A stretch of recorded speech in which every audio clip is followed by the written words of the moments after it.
A physics textbook would describe your consciousness as nothing more than electrical activity inside 3 pounds of neural tissue, measurable and mappable.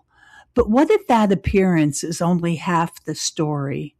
In this episode, we're going to look at that other half by exploring why consciousness shows up as brain activity, as described by physics, but is not actually produced by the brain. Why the brain behaves like an interface for consciousness rather than a generator of consciousness, and why, in a block universe, death ends the life of the character, but not the consciousness experiencing the character. Then we'll wrap it all up by explaining how all this applies to Jesus and his teachings. Hi, I'm Lisa. Welcome back to Biblical Reality Check.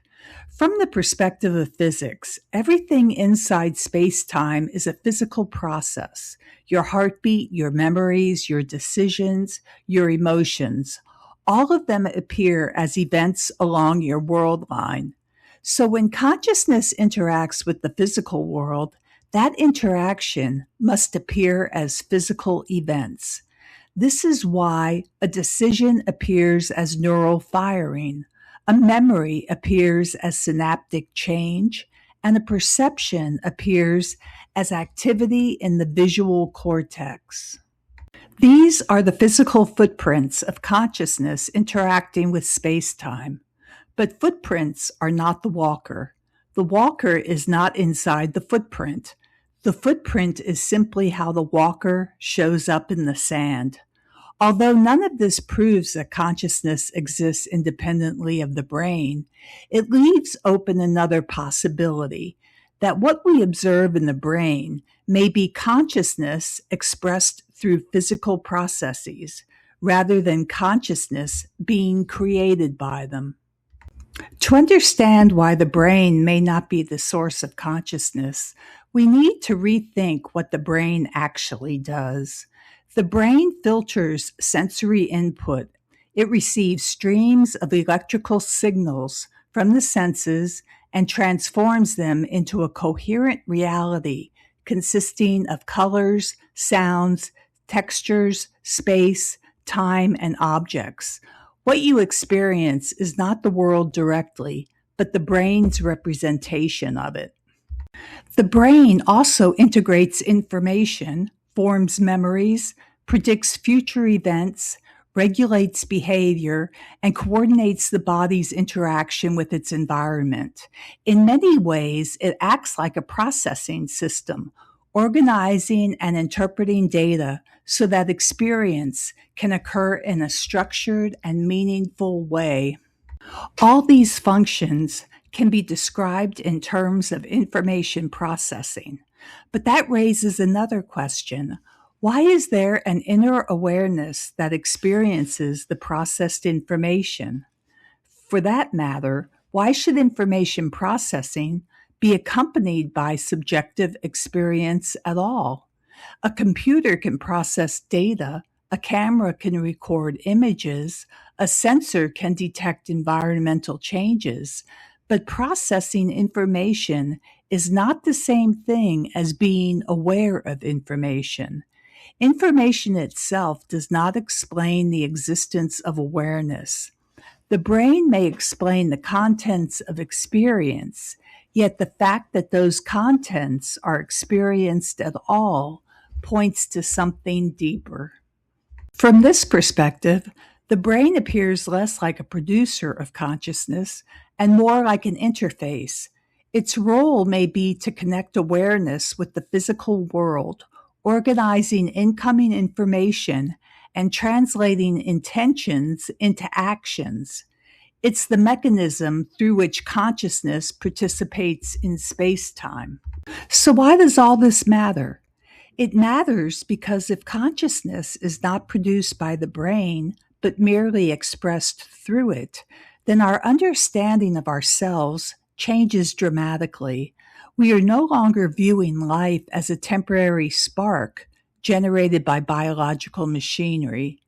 Instead, life becomes a chapter in a larger reality. Your worldline, the fixed curve in spacetime, could be the story your consciousness is experiencing, not metaphorically, literally. The block universe could be a narrative space, a completed story, a finished arc, and consciousness could be the experiencer, the one moving through the story, one moment at a time. Narrative then becomes the bridge between consciousness and the block universe. In that scenario, the brain becomes the interface, the world line becomes the narrative, and consciousness becomes the experiencer moving through that narrative. And if consciousness is what experiences the story, then consciousness may be fundamental rather than something produced by brain matter. In this way, your life is a story being lived from the inside. Your world line is not a prison, it's a narrative. Your future is not undetermined, it is simply unread. Seen this way, death is not the destruction of the experiencer. It is the completion of a character's arc within space-time. The geometry remains fixed. The story remains complete. But the consciousness experiencing that story may belong to something larger than the story itself. And then again, maybe the block universe isn't just about space-time. Maybe it's also about experience. Could it be about what a conscious being learns while moving through a story whose structure already exists? Perhaps transformation is not a change in the story, but a change in the one experiencing it. This is where ethics, awakening, identity, legacy, and meaning become possible, not because the block changes, but because consciousness changes its relationship to the block. And this is where Jesus comes in. Unlike many later religious approaches that emphasized rules and doctrine, Jesus often focused on perception, awareness, identity, and the way people experienced reality. He continually directed attention back to truth itself. That's why many of his teachings resonate so strongly with questions that modern physics has begun asking about reality, perception, and the limits of human understanding.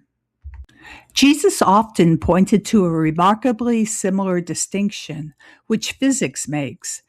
Reality may differ dramatically from the way we intuitively perceive it, and that what we experience isn't necessarily reality itself. It's our experience of reality. He repeatedly said, "He who has ears to hear, let him hear. He who has eyes to see, let him see." Jesus was not merely talking about physical hearing and sight. He was talking about perception. Many people were looking.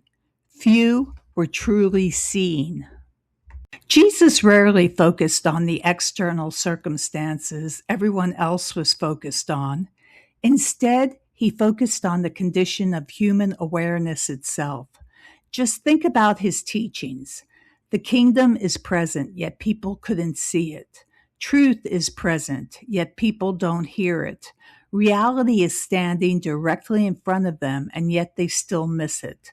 The problem is not information. The problem is perception.